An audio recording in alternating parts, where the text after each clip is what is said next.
Shalom, bien-aimés dans les Seigneurs, nous bénissons ces moments, que le Seigneur soit avec vous. Merci de nous avoir acceptés dans vos maisons, dans cette émission, une nouvelle émission que vous allez découvrir sur EPV Télévision. Nous sommes là sur ces directs.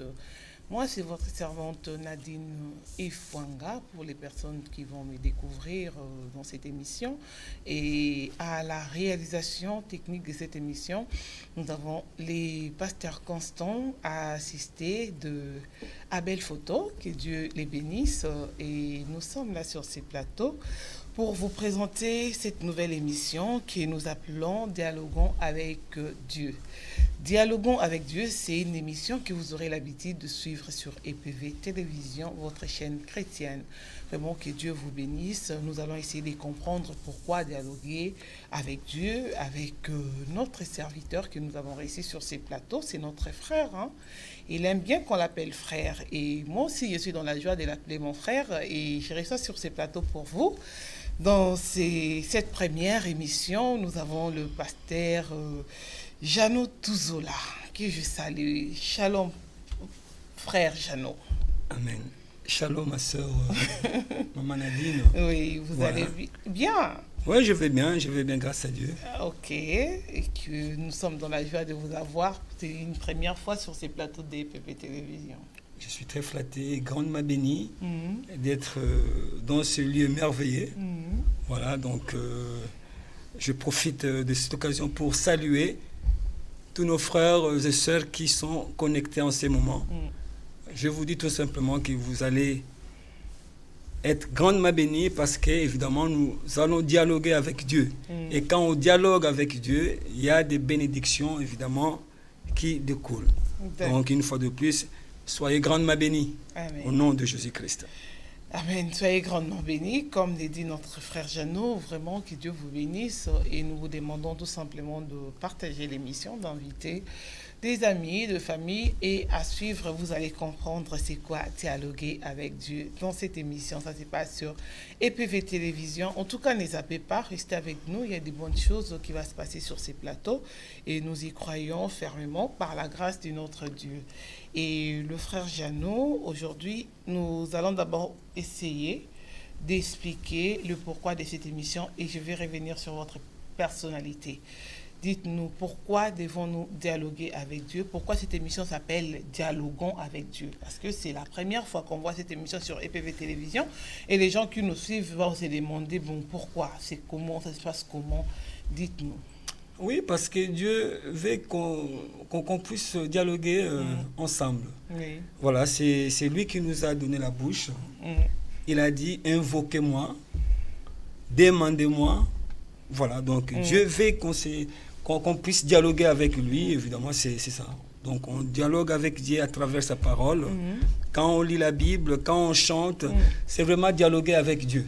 Voilà pourquoi donc, il faut toujours dialoguer avec l'Éternel. D'accord, même si on ne fait rien, même quand on est dans les silences, dans les calmes, on peut dialoguer avec Dieu.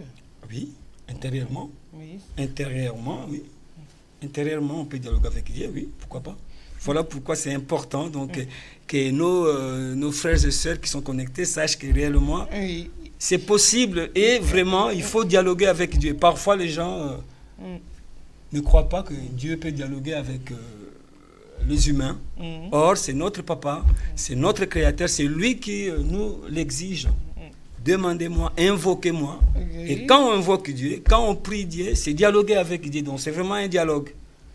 Voilà ma Nadine. Nadine, voilà, frère Jano. Donc, là, on était dans dialoguer avec Dieu, mais la personne qui nous a ramené cette émission sur ces plateaux. Donc, on ne les connaît pas.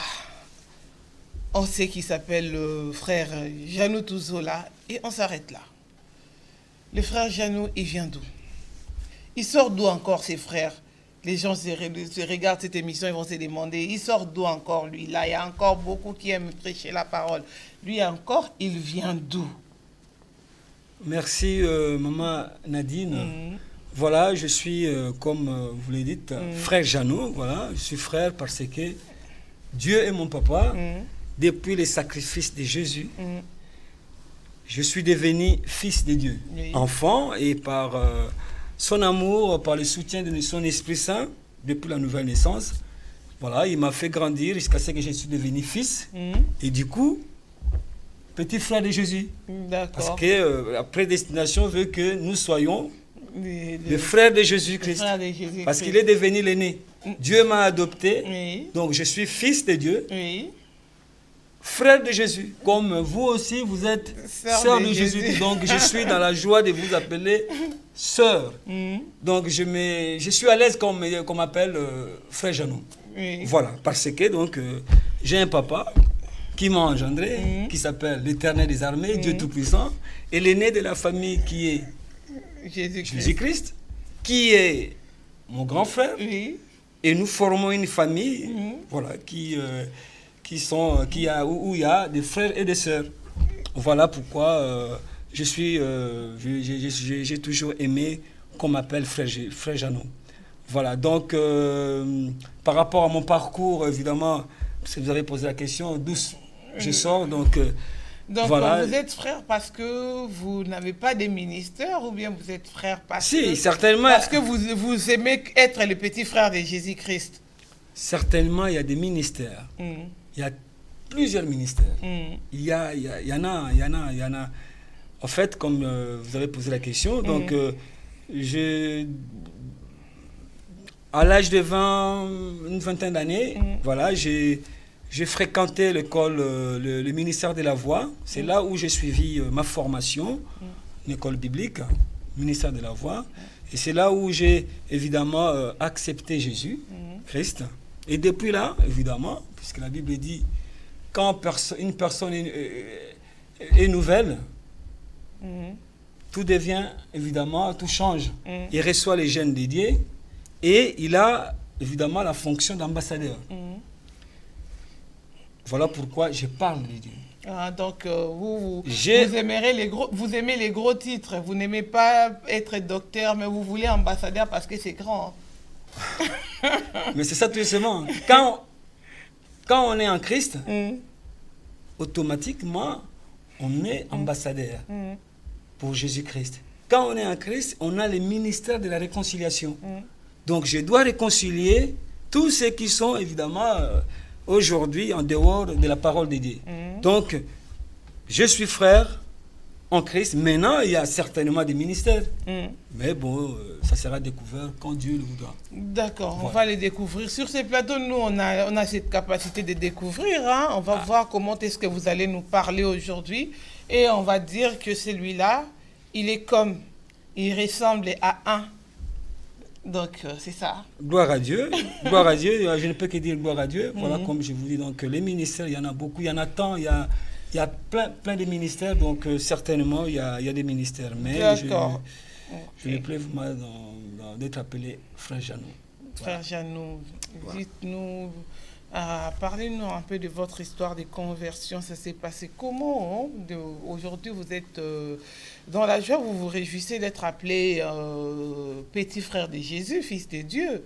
Mais ça s'est passé comment? Parce qu'on ne devient pas fils de Dieu du jour au lendemain. Hein? Donc, dites-nous, pour vous, c'était quoi votre petite histoire?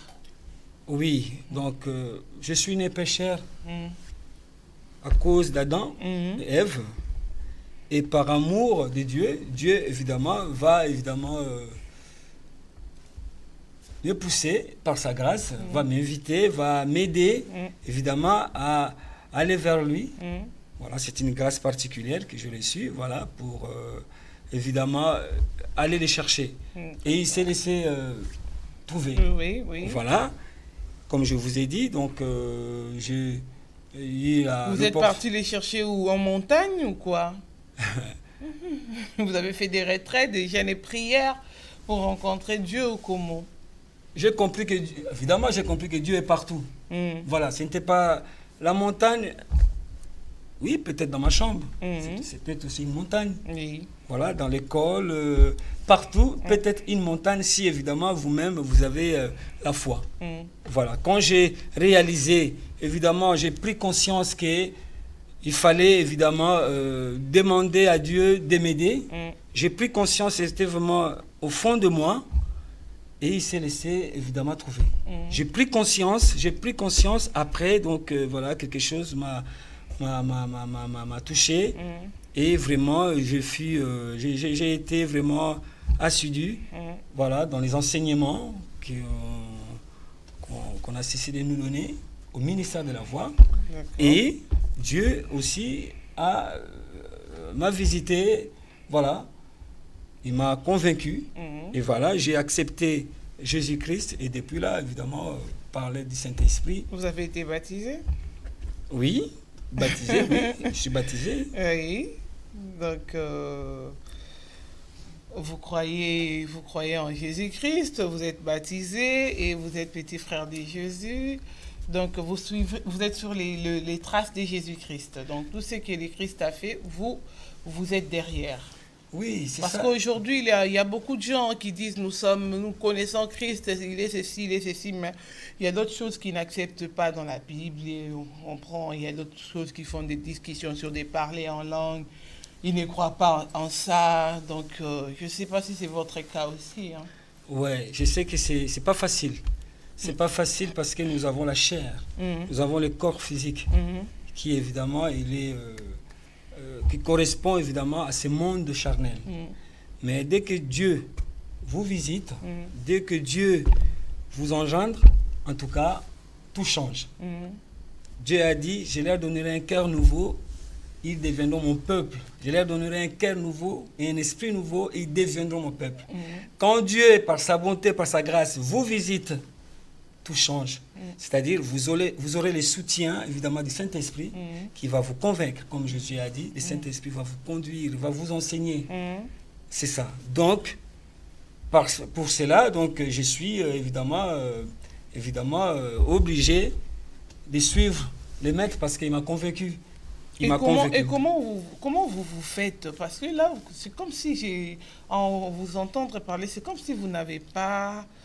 vous n'êtes pas pasteur, vous ne dirigez pas une église, et vous êtes frère, et vous évoluez quelque part.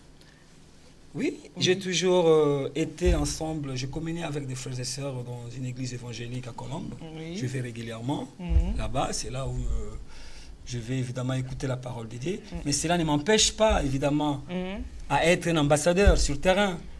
Et comment vous les faites, votre mission sur terrain? Vous êtes partout, là, dans des gares, dans des places publiques, vous êtes là en train d'évangéliser, de faire quoi? Ou bien de... Parce qu'on enseigne de personnes à un endroit précis.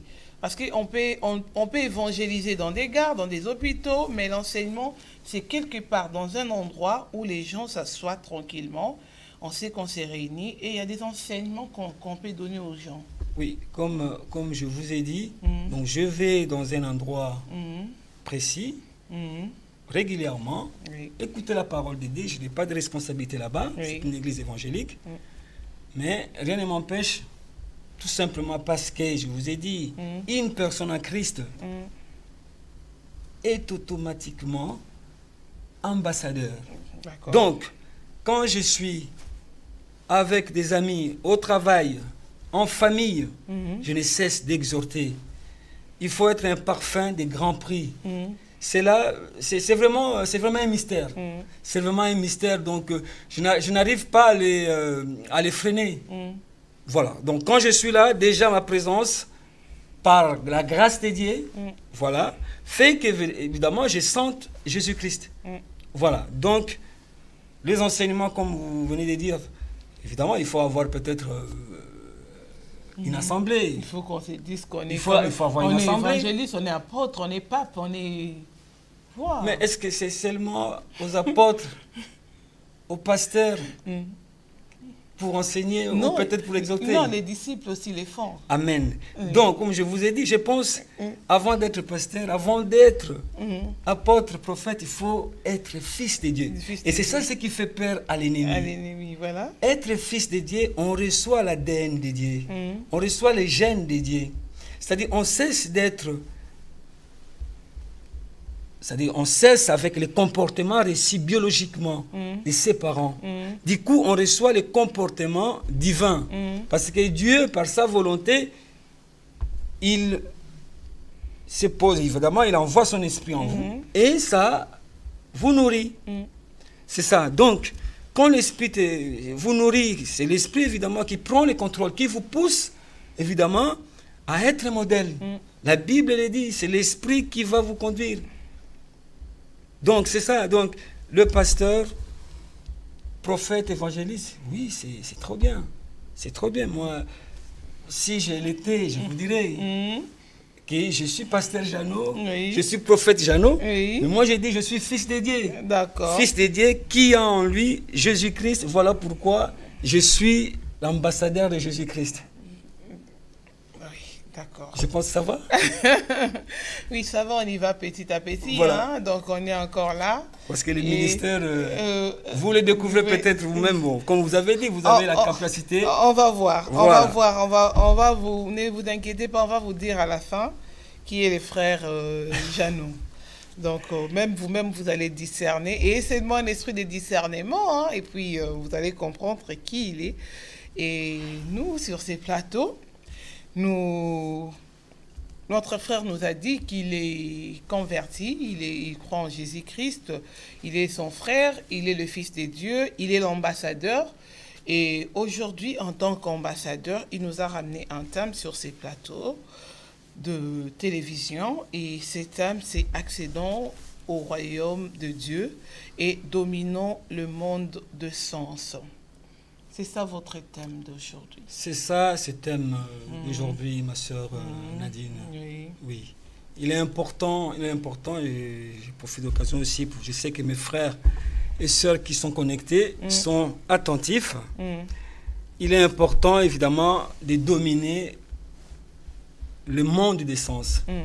Voilà, donc si on peut définir déjà le monde des sens, c'est un monde qui est caractérisé, évidemment, par la convoitise de la chair, des yeux, l'orgueil de la vie.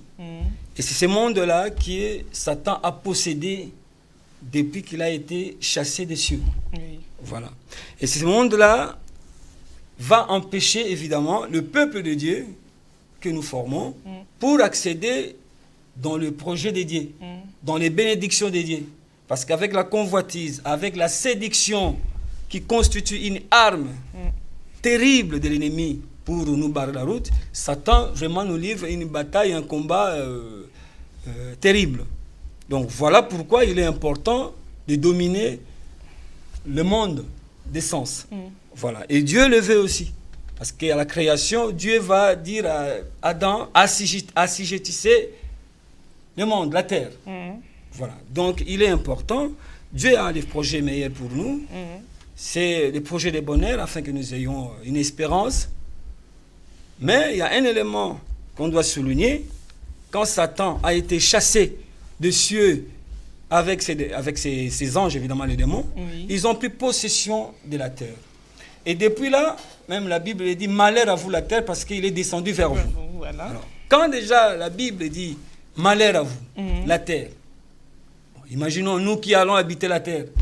Donc, le malheur est là. Alors, le malheur va empêcher, évidemment, que nous accédions au bonheur, au salut. C'est ça, c'est clair. Raison pour laquelle, bien-aimés, vous qui me suivez, Dieu, dans les livres de Genèse 1, 26, si, voilà, ma sœur, livre de Genèse 1, 26, je vais vous lire rapidement.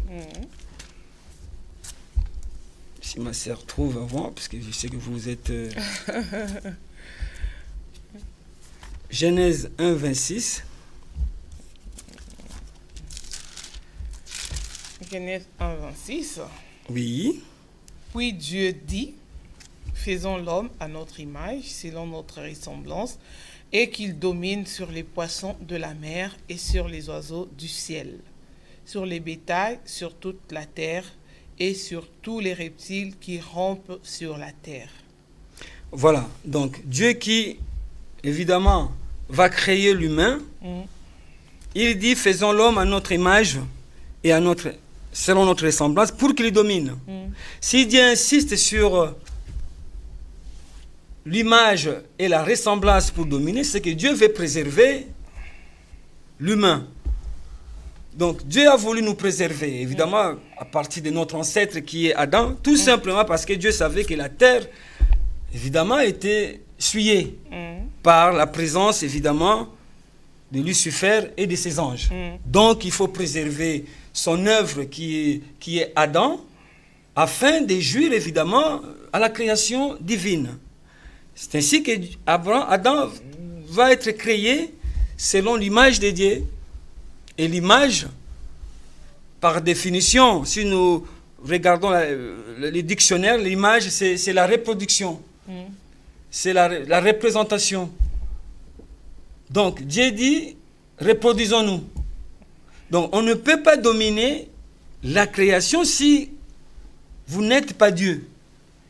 Parce que c'est lui qui crée. C'est lui qui a créé. Donc, il est le seul qui connaît les secrets. D'accord. Alors, il dit, faisons l'homme à notre image pour qu'il y domine.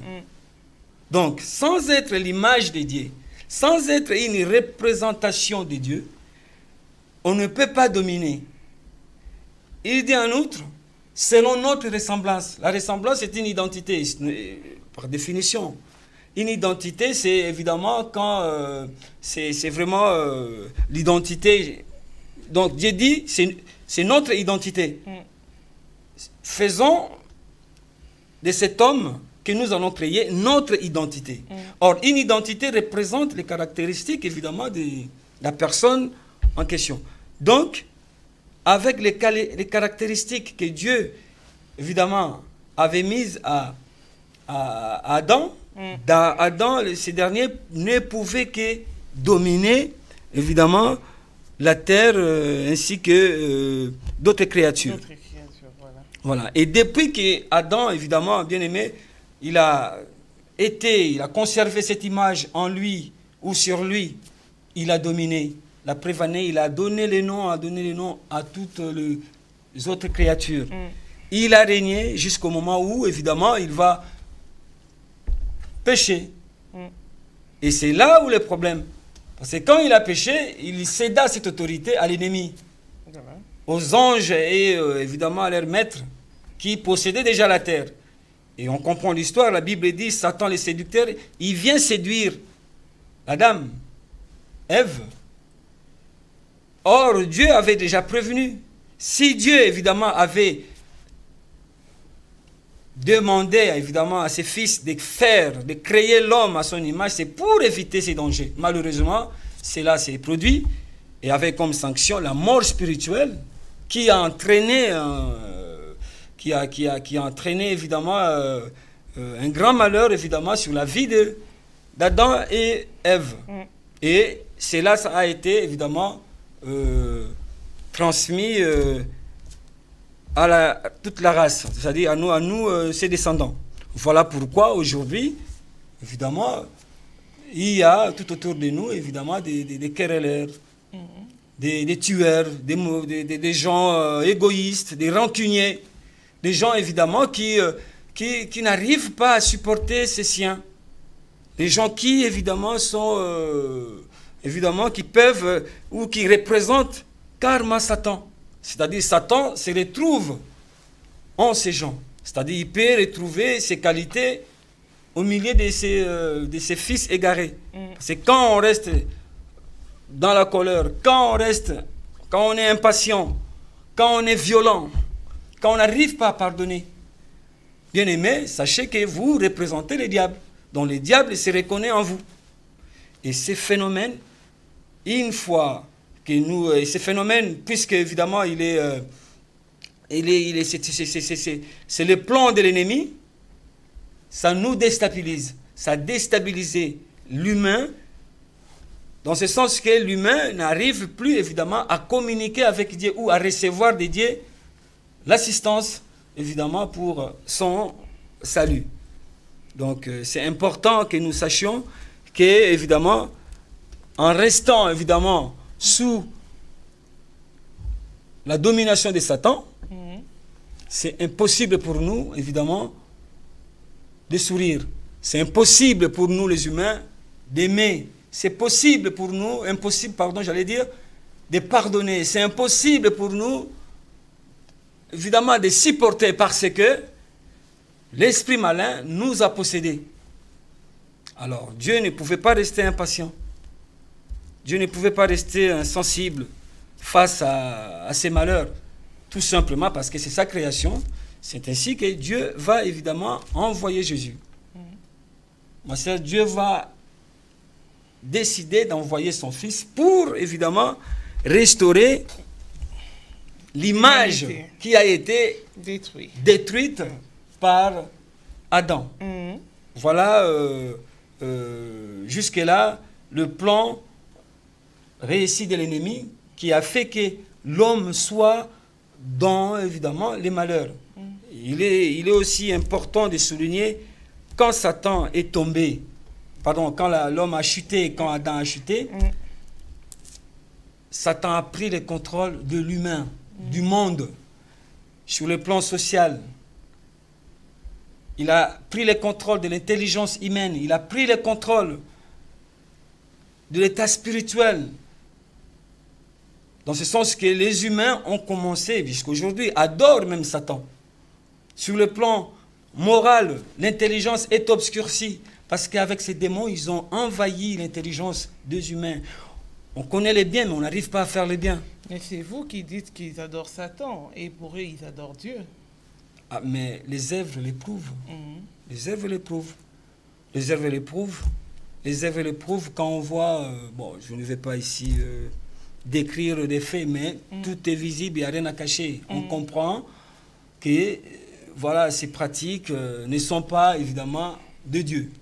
Voilà. Donc, la vie des péchés est transmise à toute la génération et ça favorisé, ça facilité à Satan d'accéder dans nos vies. Et du coup, Satan a pris le contrôle de nos intelligences. Il a pris le contrôle de tous les domaines de nos vies. Voilà pourquoi aujourd'hui, parmi nous, il y a des gens qui ne sourient plus. Il y a des gens qui vivent dans l'insécurité alimentaire, physique, spirituelle. Voilà pourquoi aujourd'hui, il y a des sorciers. Voilà pourquoi aujourd'hui, les gens sont insensibles même à la souffrance des uns ou des autres. Tout simplement parce que Satan a pris le contrôle de l'humain depuis, évidemment, la chute de notre ancêtre Adam. C'est ainsi que Dieu, par son amour, il a dit non, non, je vais envoyer Jésus pour, évidemment, sauver l'humanité. C'est ainsi que la Bible nous dit dans le livre de Jean 3,16.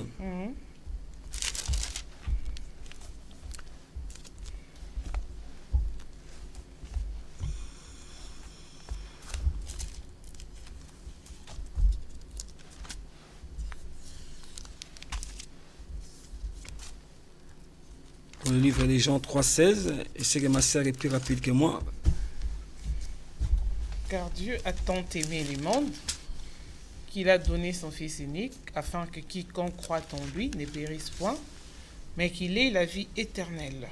Amen, ma sœur. Amen. Voilà. Dieu, avec son amour surnaturel, parce qu'il est surnaturel, avec son amour surnaturel, bien aimé, vous qui me suivez, Dieu va envoyer Jésus avec tous les mal qu'on fait. Mais tellement il est plein d'amour, cet amour surnaturel qu'on appelle agapé, Dieu va les manifester en envoyant son Fils pour évidemment être sacrifié. Mais il dit, afin que quiconque croit en lui ne périsse point et la vie éternelle. Dieu livre Jésus pour nos péchés, pour nous racheter, mais il donne une sorte de condition. Afin que quiconque croit en lui ne périsse point, mais ait la vie éternelle. C'est juste, bien aimé, quelqu'un qui vient, qui meurt pour vous, mais il demande quand même, il exige la reconnaissance. Moi, je fais un travail que vous ne pouvez pas faire. Je vous ai libéré, je vous ai racheté. Soyez reconnaissants. Maintenant, croyez. Pour que vous ayez la vie.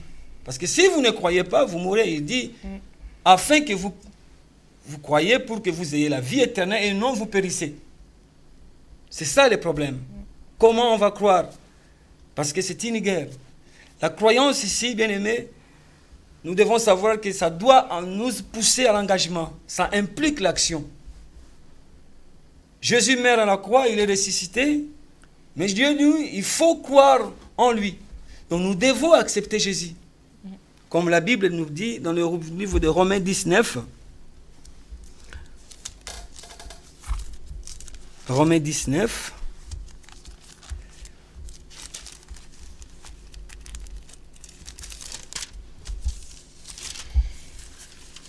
Si tu confesses de ta bouche le Seigneur Jésus, si tu crois dans ton cœur que Dieu l'a ressuscité de mort, tu seras sauvé. Voilà, donc ça continue.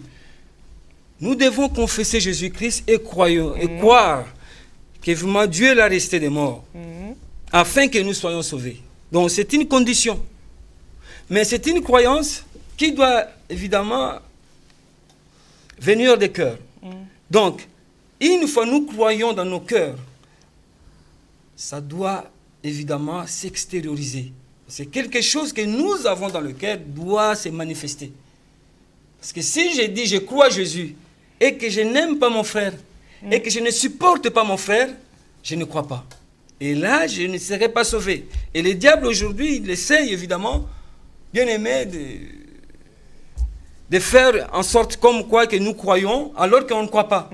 Superficiellement, on dit on croit, mais quand on sort peut-être d'un enseignement d'une assemblée, on reprend les mêmes habitudes que nous avions, évidemment, que nous avons de l'ennemi, de l'autre, je vais dire, donc les diables. Donc, Dieu, par son amour, il va envoyer Jésus pour que, évidemment, nous soyons sauvés, mais à condition que nous croyons en sa parole. Parce que lui, il a fait le travail. Donc, moi et vous, nous sommes obligés, évidemment, de pratiquer la parole. C'est ça la vérité. De se repentir. Parce qu'il faut parfois remplacer les mots. Croyance. Donc, nous devons nous repentir. Lui, il s'est sacrifié. Maintenant, c'est à nous de se repentir pour que nous accédions à la vie de Dieu, la vie éternelle. Donc nous allons encore lire le livre de Jean toujours, 1 au verset 11 et 12.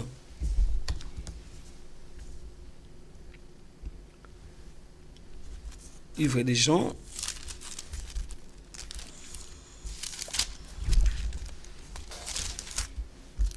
Jean 1. Verset 11 et 12. Jean 1, verset... Attendez...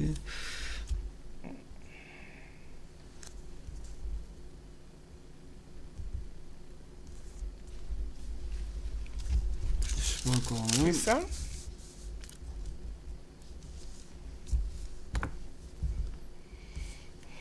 Oui, livre des Jean, évangile selon Jean 1. Oui. Elle est venue chez les siens, et les siens ne l'ont point reçue. Mais à tous ceux qui l'ont reçue et à ceux qui croient en son nom, elle a donné le pouvoir de devenir enfants de Dieu, lesquels sont nés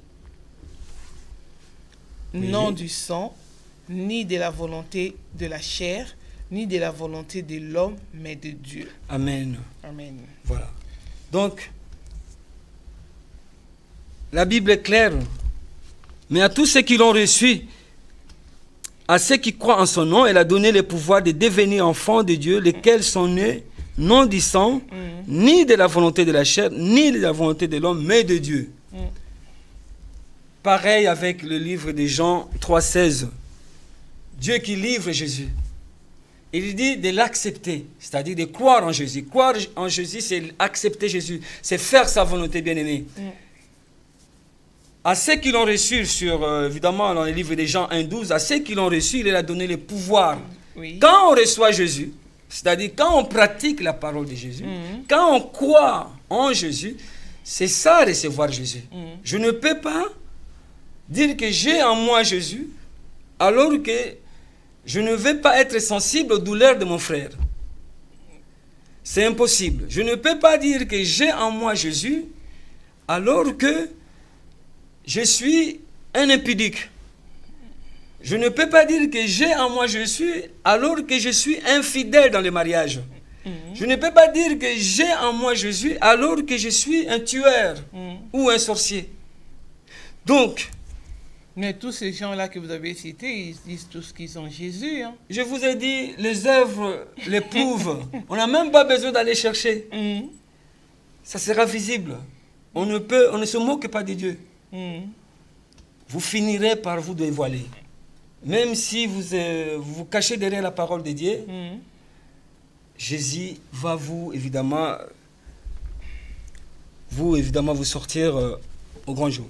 Donc, Dieu a dit tout simplement, la Bible dit, à ceux qui l'ont reçu, quand on reçoit Jésus, on a le pouvoir de devenir enfant de Dieu. Oui. Donc c'est vraiment un travail, c'est vraiment le vrai baptême, bien-aimé. Une fois on reçoit Jésus, c'est vraiment un travail, c'est un processus. Ça ne sera pas facile. Mais le problème, c'est de la prise de conscience. Il faut prendre conscience. La Bible dit, dans le livre de Matthieu, heureux ceux qui sont conscients de leur pauvreté spirituellement. Heureux les pauvres en esprit. Heureux ceux qui sont conscients voilà, de leur état de pauvreté sur le plan spirituel. De leur état évidemment malheureux. Ceux-là vont évidemment chercher Jésus, ma soeur. Ils ne vont pas rester quand tu es malade, quand tu es conscient que tu es malade, tu vas aller chez le médecin. Aujourd'hui, si réellement on comprend évidemment quels sont nos états spirituels, nous devons être dans l'obligation d'aller chercher Jésus. Il suffit de voir tout autour de nous, est-ce que ça va? Si ça va, demeurer dans la parole de Dieu. Si tout va bien, si on arrive à être joyeux malgré les épreuves, si on arrive à communier avec Dieu, en tout cas, il faut demeurer. Mais sinon, il faut aller chercher Jésus. Et la prise de conscience. Ah, mais oui, par la repentance. C'est-à-dire, il faut changer. Une fois qu'on a pris conscience, il faut maintenant s'engager. Zachée s'est engagé. Il a dit, je vais voir Jésus. Tout simplement parce qu'il a pris conscience. Donc, nous devons prendre conscience par rapport à ce qui nous entoure, par rapport à la vie que nous menions. L'insécurité partout. Le diable a pris contrôle de nos vies. Il n'y a plus de sourire. Il n'y a plus de sécurité. Il y a l'insécurité partout. Tout le monde a peur. Parce que la chair, elle est évidemment sous la dépendance de l'ennemi, avec la séduction. Donc, nous devons nous engager une fois qu'on a pris conscience. Et quand on s'engage, quand on commence évidemment à suivre Jésus, c'est-à-dire à se repentir, on a commencé à confesser ses péchés, à aimer ses frères, à cesser avec la colère, ça ne sera pas facile parce que c'est une habitude. Mais dès lors on a pris conscience, on va s'engager. Et une fois qu'on s'engage, Dieu est content. Et c'est ça accepter Jésus, et c'est ça recevoir Jésus. Et ça, c'est un processus qui va nous amener vers Dieu. Parce qu'en commençant à suivre Jésus, à faire cet exercice de piété, Dieu viendra nous donner sa vie. C'est ça la parole, ce qu'il veut expliquer. À ceux qui l'ont reçu, il leur a donné le pouvoir de devenir enfant de Dieu. Et quand on devient enfant de Dieu, ça c'est le merveille. C'est-à-dire Dieu vient vous donner son esprit. Et du coup, ce dernier prend le contrôle. Maintenant, il y a la conviction qui vient venir parce que Jésus a dit, il faut que je parte. Quand le consolateur viendra, il va vous conduire, il va vous enseigner. Et une fois on reçoit l'esprit de la part de l'Éternel, parce qu'il va maintenant nous engendrer, cet esprit va entrer en action pour nous soutenir par la révélation, parce qu'il a dit, je répandrai mon esprit sur eux, ils auront des visions, des rêves. Cet esprit va nous révéler des choses. Cet esprit va nous montrer des choses cachées, qui se cachent derrière les pièges. Parce que derrière un piège, il y a toujours un danger. Mais pour le voir, il faut avoir l'esprit de Dieu. Quand on reçoit l'esprit de Dieu, on entre dans le royaume des cieux. On accède dans l'invisible. On accède dans l'esprit de révélation. On a la perception spirituelle. Quand Adam a péché, Il avait perdu la perception spirituelle. Il ne pouvait plus voir dans les secrets de Dieu. Et c'est dangereux. Donc, Jésus est venu. Et quand nous l'acceptons, quand on a compris que oui, c'est important de se repentir parce qu'il y a un souci dans la famille, parce qu'il y a un souci dans le travail, parce qu'il y a un souci dans les contrées, dans les pays, il faut s'élever pour aller, évidemment, dans le surnaturel de Dieu, pour changer les choses. Et quand Dieu intervient, nous avons les gènes de Dieu, l'ADN de Dieu. Du coup, ça nous communique les comportements de Dieu et nous serons capables de patienter, de supporter. Nous allons passer des temps énormes dans la prière parce que nous avons cet esprit qui nous soutient. L'esprit de Dieu que nous ne connaissons pas. Avant, c'était impossible de tenir 30 minutes dans la prière. Mais puisqu'il nous a fait grâce, parce qu'on a accepté son Fils, on s'est sacrifié, parce que la croyance exige, implique l'action. Dieu vient maintenant. Il nous équipe des armes offensives et défensives. Un processus par la révélation de sa parole, il nous soutient. Il va nous conduire et nous aurons une foi soutenue. Jusqu'à ce que cette vie que nous avons de Dieu en nous s'extériorise sur nos membres.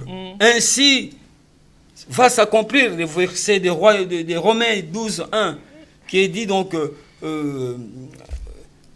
Romains 12, 1, rapidement, je vais lire si je trouve, Romains 12, 1.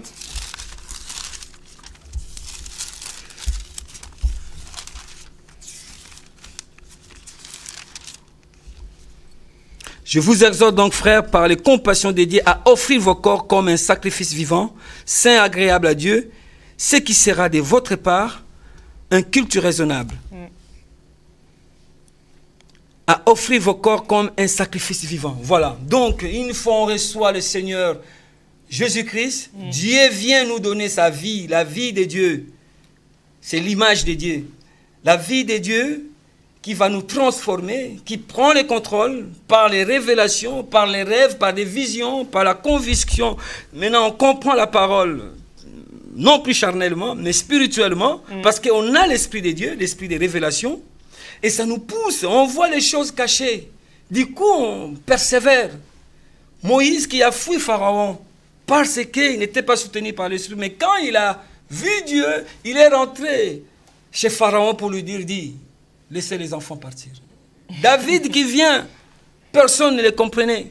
Mais quand il vient, il dit, mais vous craignez qui? Goliath.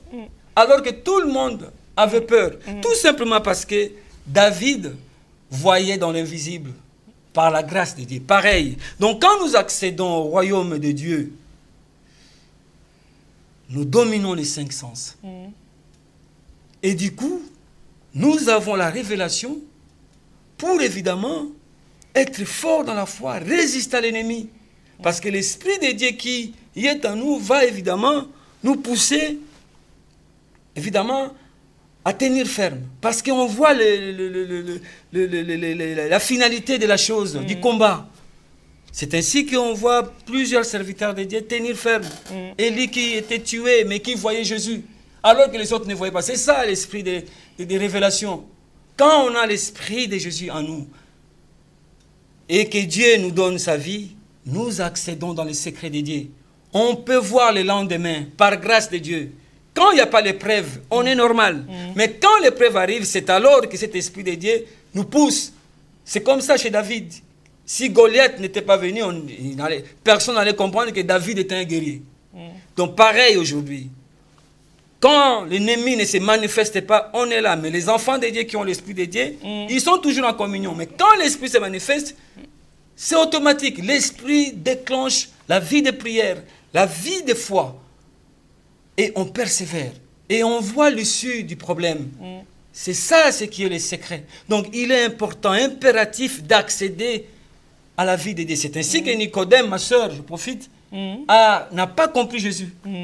Et il est parti, Jésus lui a dit, il faut naître de nouveau. Voilà. Il n'a rien compris. Tout simplement parce qu'il n'avait pas l'Esprit de Dieu. Il n'avait pas la vie de Dieu, mais Jésus avait la vie de Dieu. Et là, maintenant, je vois vraiment, vous vous déchaînez et l'esprit d'évangéliste est rentré en vous. Là, vous commencez vraiment à parler alors que notre temps arrive à la fin. Vraiment, il n'y a aucun problème. Voilà. Donc, nous serons encore là, donc prochainement. L'Esprit de Dieu, nous avons besoin d'en avoir. Oui. C'est important. Dieu veut cela. Dieu veut cela. Dieu veut, évidemment, que nous ayons sa vie. La vie de Dieu fait peur à l'ennemi. Parce qu'on domine la chair, ma soeur. Le corps physique est dominé. La vie de Dieu nous fait amis du monde invisible. On voit l'issue du problème. Quand le diable nous séduit, nous voyons ce qui est derrière la séduction. Et on résiste. Et ceux qui ne voient pas ne comprennent. Mais comment ils tiennent bon comme ça? C'est parce qu'il a l'Esprit de Dieu qui lui donne des révélations. Donc il est important que, bien aimés, nous tous, nous acceptions Christ. Ça sera un sacrifice, ça sera un combat. D'ailleurs, Jésus a dit, je vous ai fait un royaume et des sacrificateurs. Donc nous devons nous sacrifier. Il faut la prise de conscience pour qu'on puisse évidemment participer à la délivrance de nos frères, de nos bien-aimés, de nous-mêmes, pour changer nos vies. Afin d'hériter le royaume des cieux, nous devons évidemment nous engager à nous sacrifier. Et les sacrifices ici, c'est la repentance. Quand on commence à aimer son frère, quand on commence à fuir les péchés, quand on commence à dire la vérité à sa femme, à son mari, ça ne sera pas facile parce que c'est une habitude. Mais quand on commence, ça va faire mal. Ça va faire mal. Mais quand on tient bon, Dieu viendra. C'est ainsi que Zachée, quand il a commencé à grimper, ce n'était pas facile. Il grimpe, j'imagine, sycomore. Un Zachée qui était connu, grimpait, il grimpe. Oh, c'était pas facile. Je pense que tout le monde a découvert. Tout le monde a vu que Zachée grimpait. Donc, quand l'enfant de Dieu qui était égaré change, voilà, tout le monde voit. Et qu'est-ce qui s'est passé, Zachée, ma soeur? Au lieu de voir Jésus, c'est Jésus qui le voit. Parce qu'il a accepté d'aller vers Jésus. Donc, bien aimés, acceptons Jésus. Marchons vers Jésus. Et marchons vers Jésus, ça nous exige la repentance, ça nous exige l'introspection. Nous devons nous examiner. Est-ce que nous avons la paix? Est-ce que nous soyons joyeux? Nous sommes joyeux. Si ce n'est pas le cas, alors allons vers Dieu. Que Dieu vous bénisse. Amen. En tout cas, il est bon. En tout cas, il est bon. Vraiment, c'est un bon message de présentation du Christ. Donc, on a vu beaucoup de choses à travers ces thèmes d'aujourd'hui. Accédons au royaume de Dieu et dominons les mondes du sens. Vraiment, que Dieu vous bénisse. Que Dieu vous bénisse pour ces enseignements. Et nous espérons vous revoir prochainement pour pouvoir poursuivre. Et là, le temps nous est imparti. Donc, nous sommes obligés d'arrêter là pour ce soir et continuer prochainement. Et vous qui nous avez suivis, restez dans le soif. Et nous espérons vous revoir prochainement dans cette émission de dialogue avec Dieu. Et merci à vous. Merci ma soeur Nadine. Oui.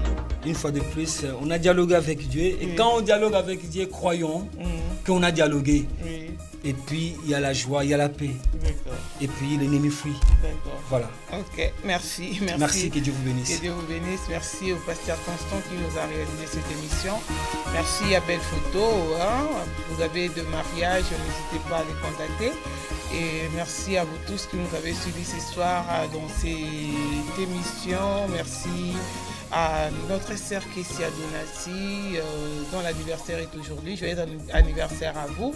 Vous nous avez suivis ce soir. Que Dieu vous bénisse. Et merci à tout le peuple de Dieu qui nous avait suivis dans le monde entier. Vraiment, nous vous remercions d'avoir aimé et d'avoir partagé également cette émission. Et on se retrouve prochainement dans vos émissions. C'était votre servante Nadine Efwanga avec les frères Jeannot Touzola dans cette émission Dialogue avec Dieu. Et on s'est dit à très bientôt.